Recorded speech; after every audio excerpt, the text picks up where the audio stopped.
Hey, Slater Crusaders, America's the greatest country in the world. Thank you so much for being here. On today's show, or in this segment, I want to talk about matching signatures on mail-in ballots and how the left has always demanded that we match them until now. The left, the Democrats, the media has done a masterful job these last few weeks of ignoring all of this, ignoring every hearing, ignoring every lawsuit about voter fraud. And it's the very few times it's ever brought up is only to ridicule you and shame anyone for daring even to ask a question. First thing I want to do here is tell a little story about Barack Obama.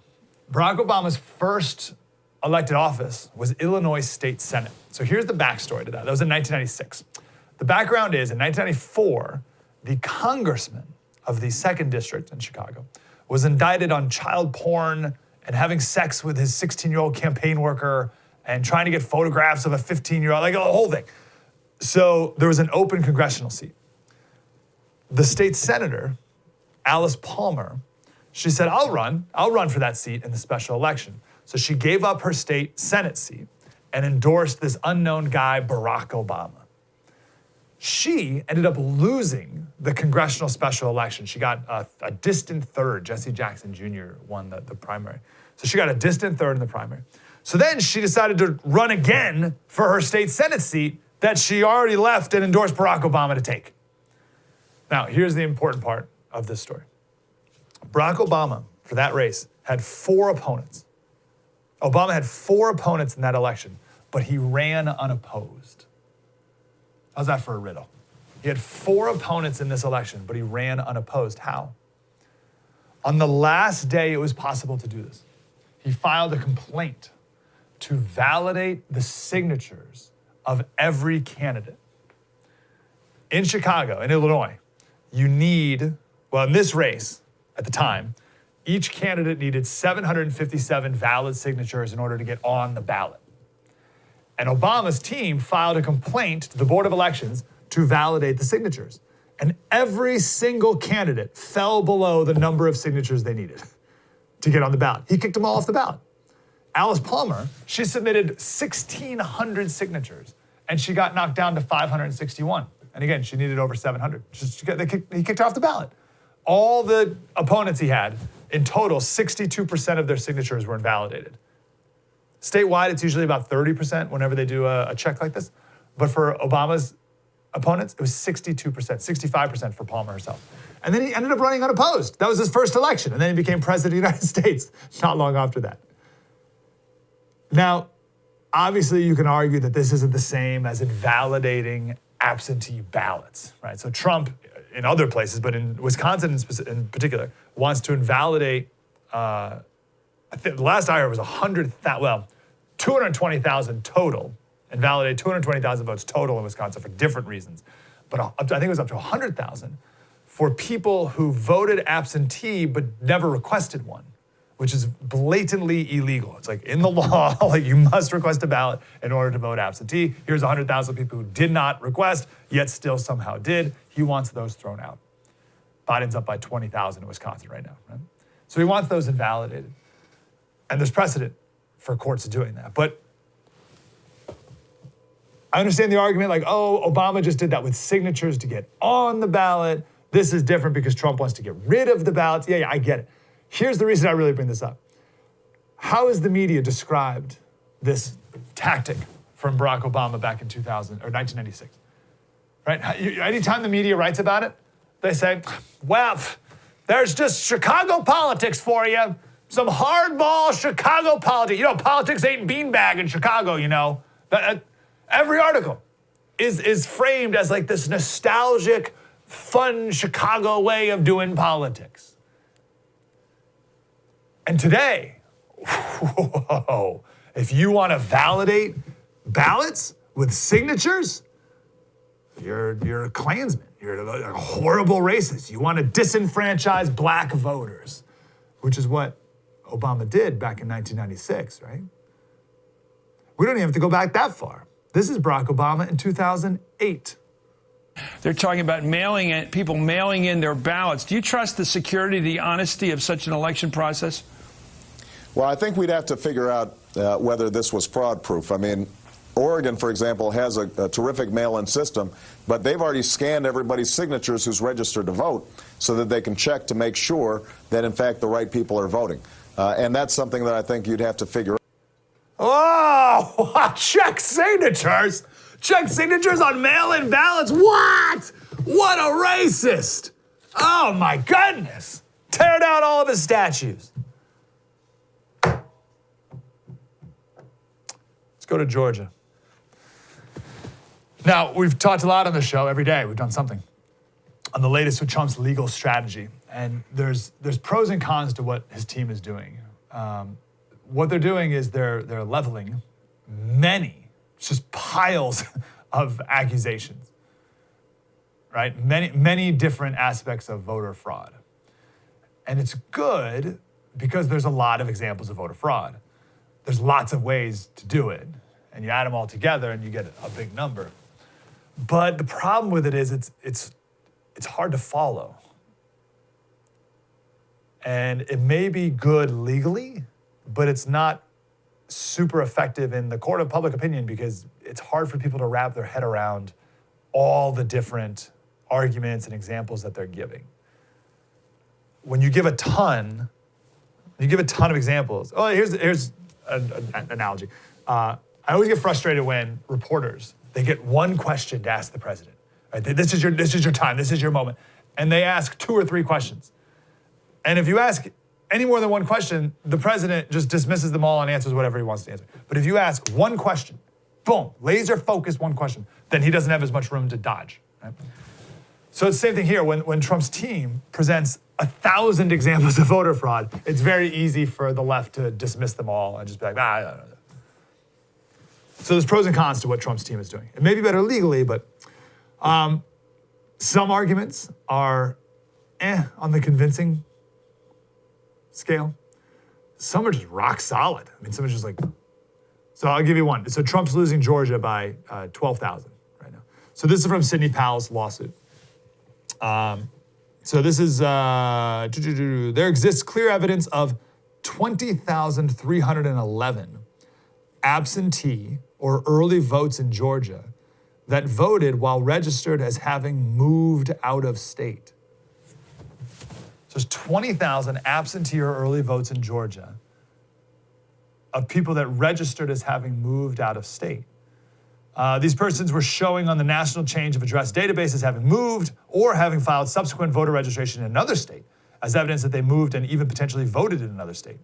So it's 20,300. Again, Trump's down by 12,000. So like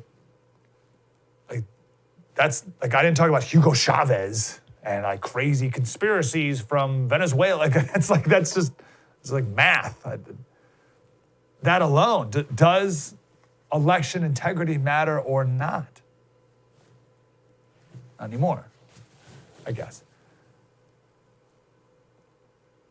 Now, the latest on verifying signatures, Democrats kicked Kanye West off the ballot in his home state of Illinois and Ohio and a couple other states too.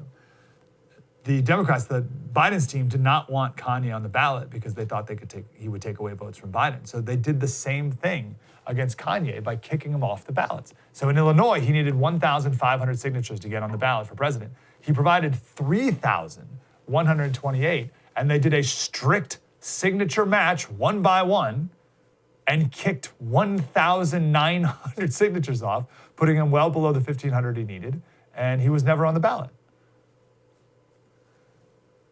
So I'm on like I get it, right? So I mean, someone could say, hey, but what about the will of the people, right? And it's like, well, those 3,128 signatures he got, are they even people?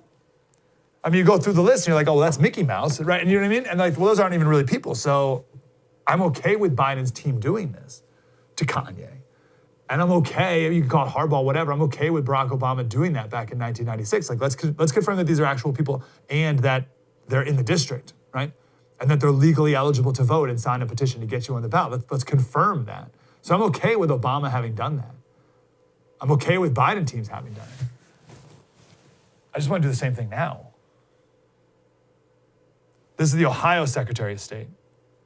Again, they kicked him off the ballot, same thing. He said a signature is the most basic form of authentication and an important time-honored security measure to ensure that a candidate aspires to be on the ballot and that a voter is being asked to leave a legitimate petition. Yeah, I know.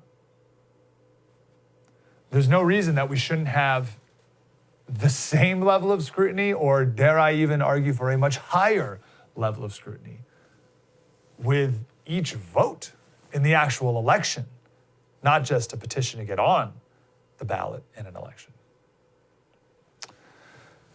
One of my friends, he owns a small business, and his email got hacked into. This is the craziest story. I don't even, email got hacked into, and the hackers were exchanging emails with people in his name. They were writing emails pretending to be him. And the goal was to end up taking out loans from the bank in his name. It's the point is, it was this super elaborate scheme that he finally discovered. Really weird. I share that because just to show the lengths that hackers will go to take your money. Right? This is their job. They spend all day figuring this out. Home title theft is so easy for them. They hack into your county clerk office. They take your home title. They forge your signature. I mean, they just trace it because they have your home title. And then they get a quitclaim deed. And they take out loans against your house until all your equity's gone. And you have no idea this happened until you start getting collection notices months later. And by then they're long gone. You're not protected by your insurance, right? After this happens, you call them up. They're like, sorry. You're not protected by your bank. You're not protected by the county. You're not protected by your normal identity theft program. They don't monitor this. And again, the county's not going to help you because they think it was you the whole time. Home title lock. They're the only people that can protect you. They monitor your home title. So if anyone does anything to it, then they alert you right away, and you can put a stop to the fraud. And then, I'm going to say the most important, but I think the important follow-up to that is Home Title Lock will spend up to $250,000 in legal fees so you can get your home title back. HomeTitleLock.com. You can register your address, see if you're already a victim, and just use the code RADIO, and you get 30 days of free protection. HomeTitleLock.com. Spread the word.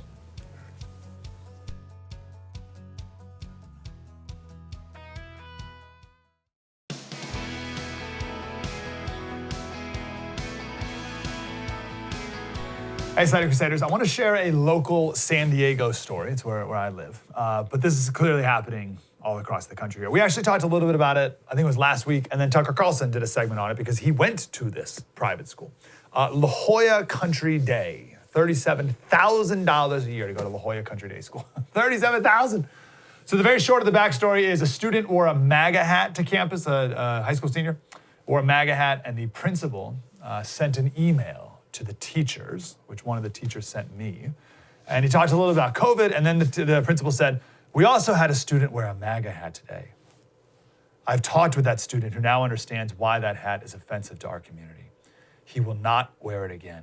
In addition, his mom said that she's embarrassed by his actions. She will fulfill her role as a parent. That's the line that got me.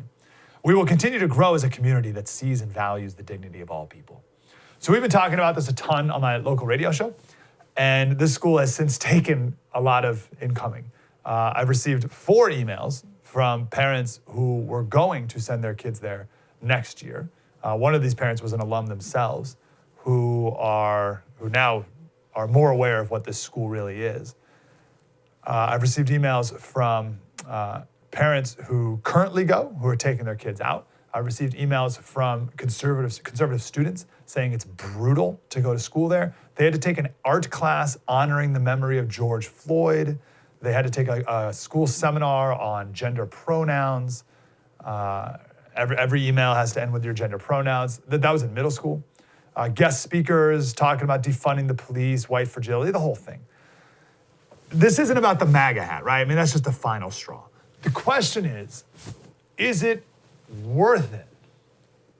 Is it worth $0, right? But certainly $37,000 to send your kids to a place like this to get, and I'm going to use a word here, I'm going to use a very loaded word that I think when people say, I think people oh, okay. Is it worth sending your kids to a place like this to get indoctrinated, bear with me, with a worldview that is not just different from your own and from reality, but completely antithetical to. It is an attack against the worldview you share. It is absolutely bonkers for you to have a worldview and then send your kids every day for their entire life, 6+ hours a day, surrounded by peers and teachers who have a worldview that is teaching you the exact opposite, like to hate you and your worldview. What are we doing here? Now, indoctrinate is a loaded term. So the definition of indoctrinate is to teach a person or a group to accept a set of beliefs uncritically. That's the key, uncritically. To teach a person or a group a set of beliefs, to accept a set of beliefs uncritically. Clearly, that's what's going on at La Jolla Country Day and many, many other schools across the country. It's the same as the worst things that are going on in our colleges, right? We've been talking about the craziness in our colleges for years now. It's the same thing going on, just at a younger and younger age. And the problem with that is kids in middle school and high school even are way less equipped to push back against these teachers who are spewing this nonsense, but also kids in high school are way more at the mercy of the power dynamic. Does that make sense? So if you're in college, unless you're going to grad school, which I had zero intention, I'll never go to grad school. I didn't care. My grades, like whatever. Like my GPA, I don't even know what it was. Who cares? If you're going to one of these super nice prep schools, or even just you're in a public school, it doesn't matter. Your goal is you got to get good grades because you got to get good letters of recommendation and you got to get into a good college, right? So the teacher, the relationship you have with your teacher is way, way more important. They have way more leverage over you. You do not want to rock the boat for fear that you're not going to get that good grade and you're not going to get that letter of rec and you're not going to get into the good college. So teachers have way more power, way more leverage over kids. And kids are way more fearful, if they're even able to academically, but way more fearful to push back because they just got to get the good grades, they got to get the rankings, they got to get the letter of rec. So kids go along and they're intellectually beaten down as opposed to empowered. I want to get back to empowered in a second here, but let me play this video here. This is the head of school at La Jolla Country Day. I tell you, if you're not in San Diego, this is like becoming a big story. So they had to respond to it. Notice that he's wearing a mask. It's like, this is such virtue signaling, and this is for another day. Like, I watch TV reporters, and they wear a mask when they're outside doing their reporting. Like, why? There's no one around you, and you're outside. What are you doing? So principal, take the mask off when you're recording this video. Anyway, here it is. When I approached the student, I shared with him that he had that right to wear the hat. I also shared with him the impact it has on our community. That hat has a symbol of racism and hatred. We could argue about whether that's true or not, but it's a fact that in our community, there's a belief that that's what that hat represents. And because we're a community of dignity, that all people have value and that all people are vulnerable, I wanted the student to know that his decision was going to have an impact on people. He graciously took off his hat. Okay, it's a 2-minute video, but do you see, it's so feely, right?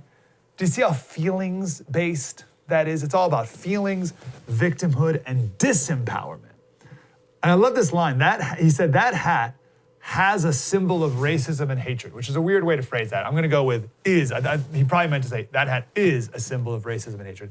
And then he says, we can argue about whether or not that's true, but it's a fact that in our community there's a belief that that's what that hat represents. That is such a messed up sentence, right? So the statement is, that hat's a symbol of racism and hatred. No, it's not. We can argue about whether or not that's true, but we're not going to, because it's a fact that in our community, whatever that even means, there's a belief.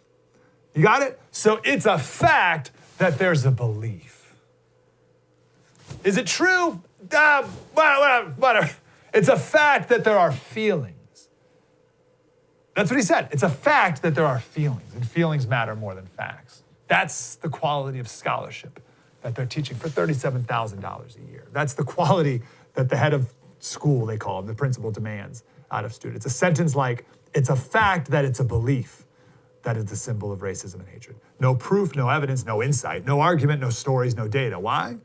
Because here's the key. Out of that whole sentence and out of that whole 2-minute video, the sentence that stood out to me the most, he said, "We believe all people are vulnerable." Did you catch that? All people are vulnerable. That's amazing. I would never send my kids to a place where they teach that they and all people are vulnerable. It's just another way of saying everyone's a victim. There's a ton to do here. We got some great guests coming up. Let me prove my argument by proving the opposite. All right? I want to highlight a very different worldview, a very different mindset, and what I believe we should be teaching our kids constantly instead. Think about it. You can either send your kids to a place, and this is pervasive, all right? Schools all over the country, if not nearly every school. You're a victim, you're a victim, you're a victim, you're a victim. That's all it is, all day. You're a victim. Here's why you're a victim, constantly, okay? So you pump that into your kids' souls, nonstop. What do you think they're gonna think? Or we constantly tell our kids stories like the story of Alex Idraki. This is a photo of Alex that went around in 2016 as he was graduating West Point. Alex grew up in a slum in Haiti. And there was a massive earthquake there when he was a boy. And he saw American soldiers walking down the street helping people out. And he said it was the first time in his life that he ever experienced this feeling of hope. And he asked his dad, "Who are these people?" And his dad said, "They're American soldiers." And he looked up at his dad and he said, "One day I will be an American soldier." Years later, his dad was able to get a visa to come to America, and they got on a boat and they came to Baltimore.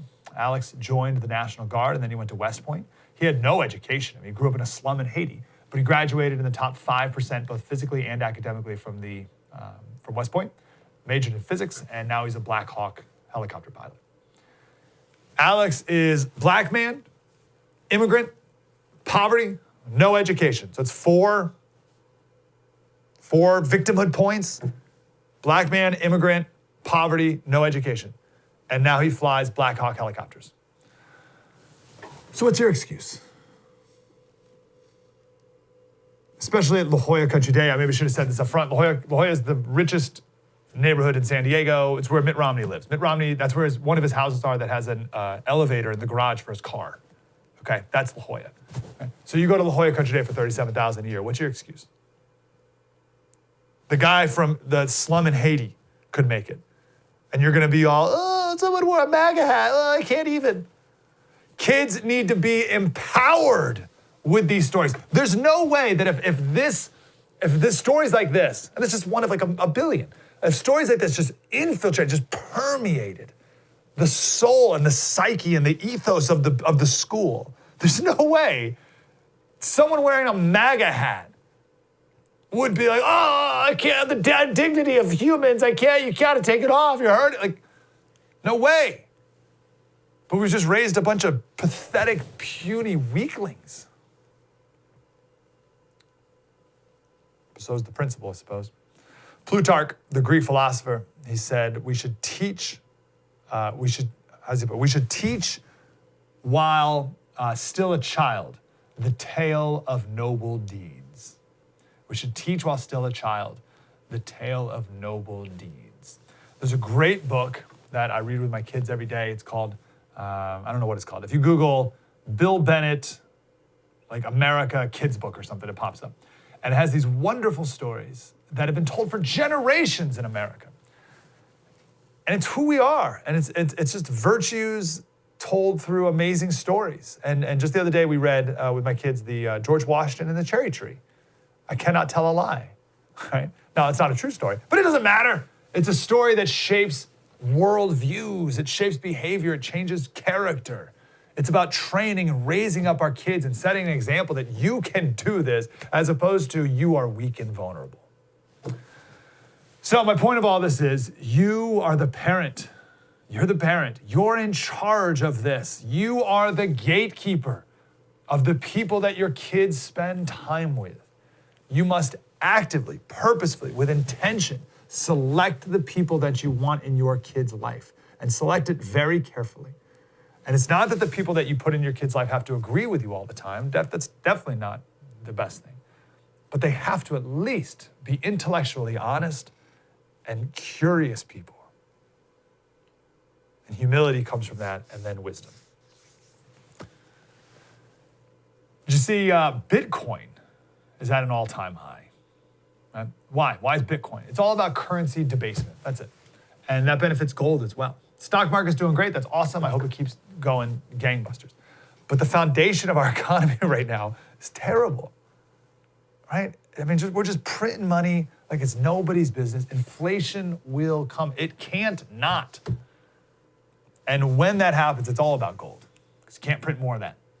So it's very honest. Like, if you think things are, it's very simple. If you think things are great and we can just print money and pass $1 trillion spending bills and forgive student loans and who knows whatever crazy ideas. I saw Elon Omar said we need to cancel mortgages, right? Like, whatever crazy idea the left can come up with. If you think that's totally fine, then gold's probably not a good thing for you. If you think the value of the dollar is going to go down over time, then of course you need gold. So the question is who to buy it from. So there's a few good companies. Patriot Gold Group is the best. A+ Better Business Bureau, Consumer Affairs 5 stars, 4 years in a row, 5-star Trustpilot, 5-star Google reviews. You'll see, you'll get it. Get gold and silver in your hands. 1-800-798-4260, 1-800-798-4260, or patriotgoldgroup.com.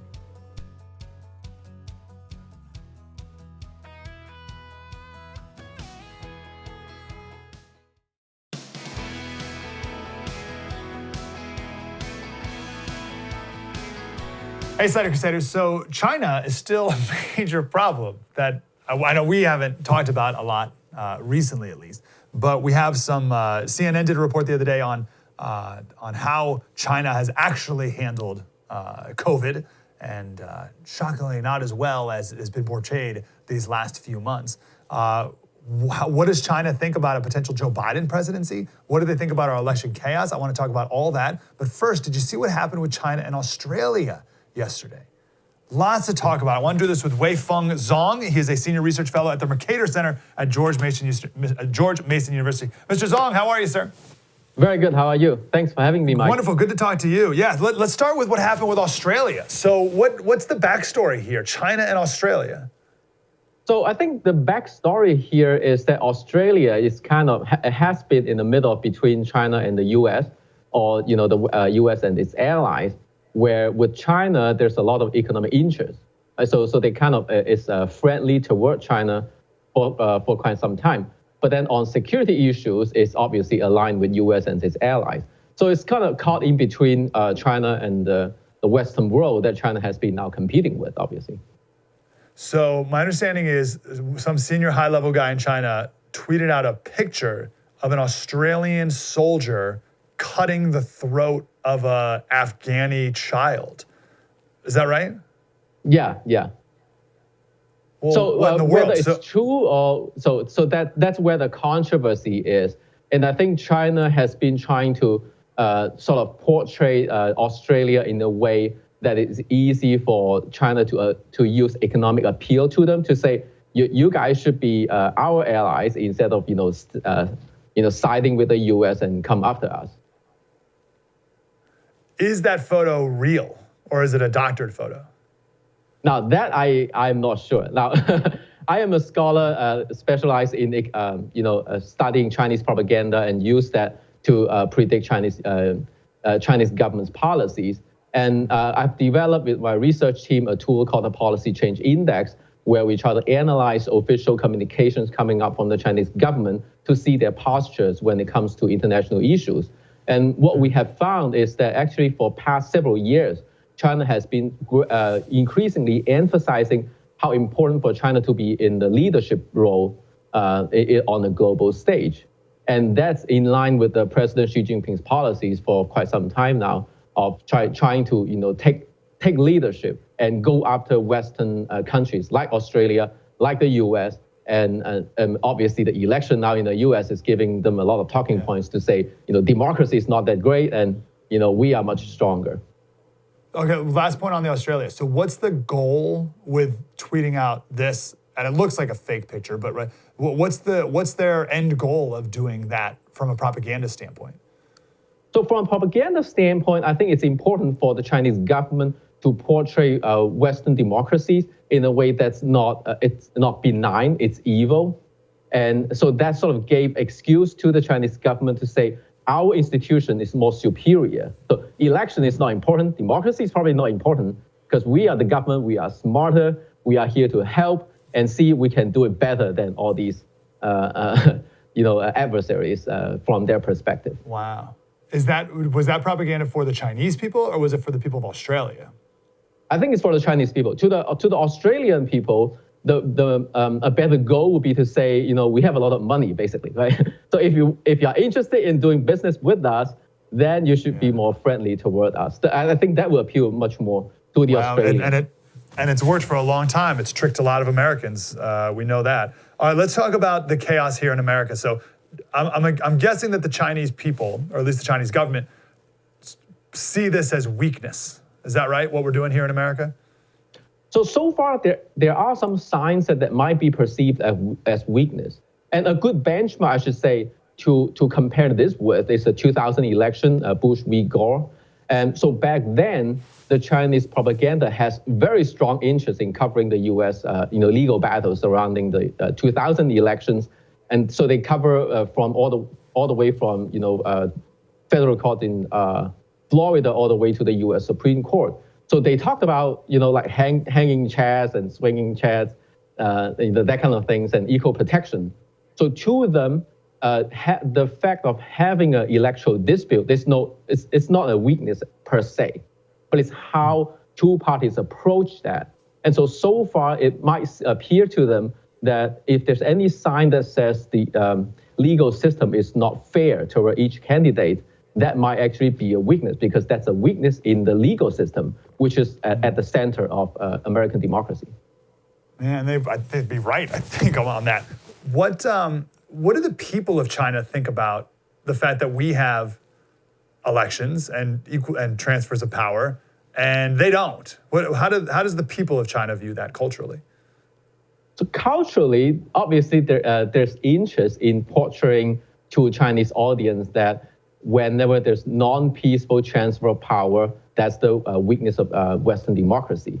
And so that's why, democratic system is not stable, whereas in China, according to their perspective, we don't have any of this, mess about transfer of power, because, the superior Communist Party is always there to solve people's problems. So a sign of non-peaceful or equivocal transfer of power would be a sign of weakness. So for example, now we know there are a lot of legal battles still that the Trump campaign is trying to fight. Now, if it looks like the court have demonstrated that President Trump did legitimately lose the election, and if President Trump did not, step aside and hand over the power peacefully, that would be a sign of weakness of the democratic system, because it shows that it should have been that a candidate that's legitimately lost should peacefully step aside. So if it doesn't, then it shows the superiority of the communist system that doesn't have this to begin with. They didn't have the election, so they didn't have this non-peaceful transfer of power. That's such a great spin. We have peaceful transfers of power, or we don't even have them, so therefore they can't be violent. And we don't have fraudulent elections because we don't have elections. Why does the Chinese government want Joe Biden to be president? Now, it's actually unclear. I think it's very important to note that it's unclear which side the Chinese government actually preferred. Now, what we have seen so far in propaganda is that the Chinese government has been surprisingly silent this time about the elections. Whereas if we look back in 2000, there was extensive coverage of the US election and the legal battles that come after. And so the Chinese national newspaper is like pretty much was like paparazzi, following a Hollywood star. But now, so far, there has only been 3 articles in China's official newspaper about the election. The most recent one being President Xi Jinping congratulating President-elect Biden. So far they have been very silent. And I think they have been trying to be very careful, because they didn't want to anger the current president in case there's a chance that he could still come back. And so the preference, in my opinion, I think is not very clear as to which side the Chinese government preferred. Interesting. What do we know about, what's your insight with how China has used propaganda regarding COVID? That's a big question because it's been 9 months now of this, but what do we need to know about it? That's a great question. Actually, since the beginning of the year, my research team and I have been very interested in figuring out exactly how bad the situation was in China. Because if you only look at the official number, then you would believe gladly that China doesn't have cases anymore since probably April or May. So what we have been trying to look at is that if we look at words, so let's forget about the numbers. Let's look at the words and compare that to how they used to talk about SARS outbreak back in 2003. Now, right? So now they talk about COVID still as in a serious manner as they used to be, for example, talking about SARS outbreak during the peak time of SARS, for example, that would mean that the situation now is still very bad because they are still using very serious sounding words, just like they did with SARS, even though they have been disclosing no official numbers whatsoever. And so what we have found is that for the past few months, the situation in China was still very serious, that much worse perhaps than what their official numbers, quote unquote, have been trying to let on. Amazing they could be a giant country and we don't really know, right? Isn't that stunning that we don't really know the truth? Right, and if you look at the numbers, yesterday there were 6 cases in a country that has 1.4 billion population. So words are not reliable, but numbers are not reliable. But interestingly, words, even their own words, are already telling us much more than the numbers. Very interesting. Wei Zhong from Mercator Center and George Mason. Mr. Zhong, appreciate your insight. Thank you, sir. Thanks for having me, Mike. All right, good. Good stuff. True story. Mike Slater, spread the word.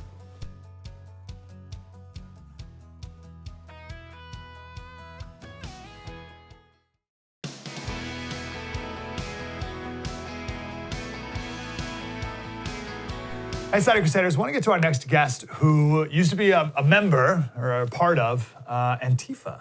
Gabrielnadalis. He wrote this book, Behind the Black Mask, My Time as an Antifa Activist. Gabriel, how are you, brother? I'm doing great. How are you? Good. I'm glad you're here. Let's go back to the beginning. Like where were you in just life in the very beginning of you joining Antifa? How did this happen? So, the first time I put on the black mask was in 2011. At this point, I was already a liberal activist for about a year and a half. I didn't do a lot of things with my liberal activism, but enough that I wanted to get involved. So I remember seeing that there was going to be a bunch of neo-Nazis coming to a town near where I lived. So I decided to put on the black mask and become part of the anti-fascist movement. At this rally, that's where I met a lot of other Antifa activists who then invited me to more events all throughout Southern California. And this is typically how it happens. Liberal activists are indoctrinated to do it more and more with the radical left until at some point I couldn't believe what I was doing. But at the end of the day, the way I describe joining the movement is not something that I joined in terms of wanting to be part of a group or something. I just wanted to do what I thought was right. Unfortunately, there's so many people out there who they're blind themselves, thinking that they're doing the right thing, but in fact, they're just terrorizing innocent Americans. Is that last point about how it's not really like a group with membership, is that how Joe Biden and others get away with saying it's just an idea? Because it's not like a formal membership with hierarchy and a president. Well, Antifa is very complex. The best way to understand it is not as a group at all, but as a movement. And within this movement, you have several different groups. Some of them use the name of Antifa, like Rose City Antifa, Philly Antifa, Sacramento Antifa. There's many of them. But a lot of them don't.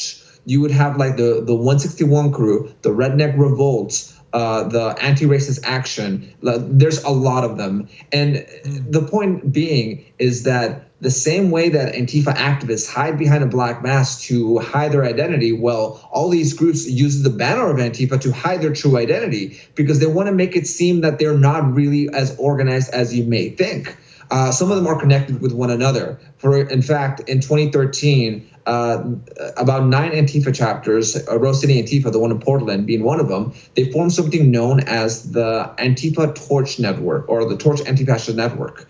And this is an actual legitimate organization in the traditional sense. Not only do they have an annual conference, it's a 2-day conference in which the first day only the members of these 9 groups, 10 now, are allowed in, and then the second day is actually a little bit more open to other Antifa groups, but it's still very much tightly and secretive. Antifa is not just like some idea that like Joe Biden likes to say. There's a lot more structure to it, but the problem is that. Let me give you an example. There's a website, I believe it's a Unicorn Riot. It's an Antifa type website, and they actually recommend in how to build an Antifa group is to not call yourself Antifa.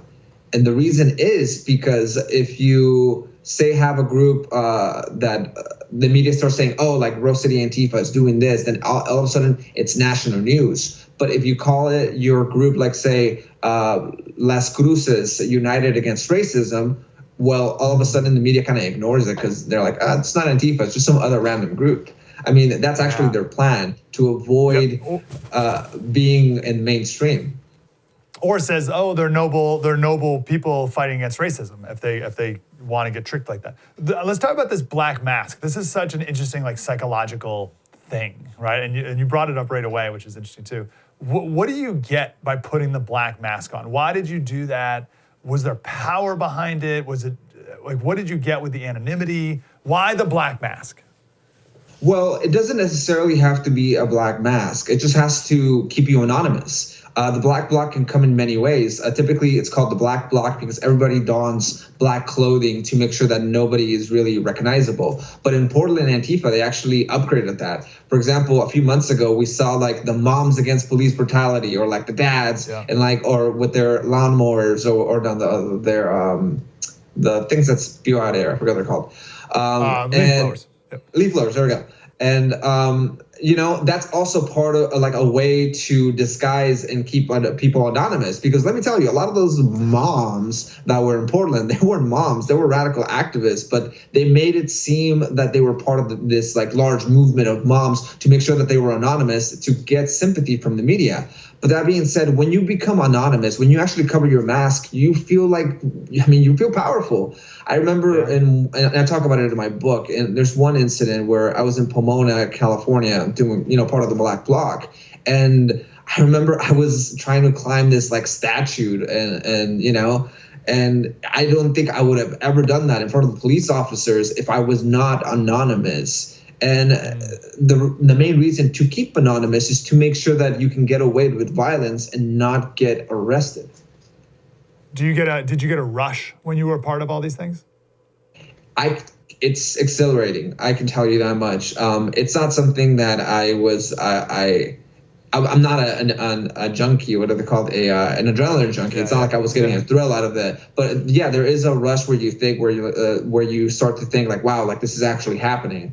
I remember one incident, we were all marching, maybe about 20, 30 of us at this incident at this point in time during the day. And I remember we saw some actual Nazis, the National Socialist Movement. They're neo-Nazis. They're marching into it. Towards the Pomona City Hall, and then we started rushing them with the police, and then the police kind of cut us off in the middle. I mean that's exhilarating. It's kind of like you're going off to battle in a sense, and that actually helps build up more of a community between people because you feel like you guys are your friends, your comrades, whatever you want to call them. They're kind of fighting alongside with you. Yes, gosh, that's so right. And I'm sure you felt, certainly in the beginning, that you were fighting for a very noble cause, right? I mean, you were fighting against Nazis. That's the first thing I did. And something, it's really interesting because a lot of people think that Antifa sometimes fight Nazis. Well, the problem is that even if the people that Antifa was fighting was actually terrible people, which often they're not, they're just kind of calling them that. But in those instances that Antifa does hit the nail on the head, like, when they're actually fighting against Nazis, well, they're only making it worse, because then they're highlighting this thing that most people ignore because it wasn't really an issue. One of the problems that I have is that their purpose is to go fight white supremacists. When they're actually white supremacists, well, guess what happens? They don't just go away. They come back and they organize. And then they come back and they beat up Antifa. Well, Antifa then comes back and they beat up those people who were white supremacists, and then they're creating a reactionary movement against them. Both the white supremacy movement and Antifa actually feed into one another. And that's only if you're actually talking about the people they're fighting, if they were white supremacists, because they're doing this to anybody who they don't like, anybody who they consider a fascist, which is so broad that the entire meaning of fascism has completely lost meaning. Yeah, it's amazing. The white supremacists and Antifa, they need each other. And I'd argue they probably really want each other. They want each other to exist so that they can grow themselves in a weird, perverted way. What was your turning point? And therefore, how could we maybe help others? Well, a lot of people always ask for like a period or like one incident that really made me turn around and say like no, but it was never like that. It was more of like a slowly me getting away from them. But I remember the first times that I started having doubts about the movement was in my senior year of high school, when I started learning about great economic minds like Milton Friedman and Thomas Sowell. And now I call them great economic minds now, but at the time I didn't like them, but I found them interesting. Interesting enough that I wanted to play devil's advocate with my friends. Well, who were my friends? Other members of the anti-fascist movement. And, for being an anarchist at the time, that was the very first time that I was called a capitalist pig just for asking questions. I mean, I started to realize that some of these so-called anarchists were more interested in trying to attain political power than searching for truth or trying to build a better society.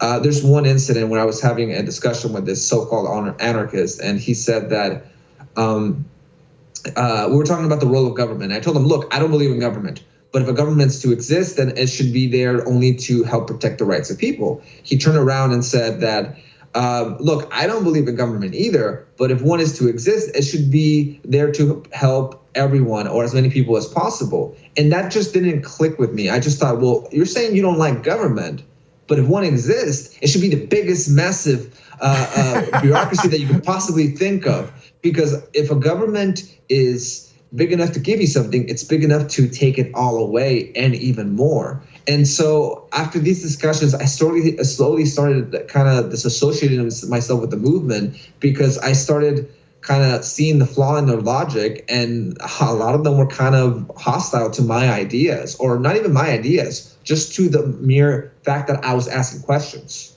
Yeah, what a great story. Gabrielnadalis, Behind the Black Mask, My Time as an Antifa Activist, just came out about a month or so ago. Gabriel, appreciate you, man. Let's talk again. Thank you. I appreciate it very much. Thank you, brother. True story. Mike Slater, we'll do it again tomorrow. Spread the word.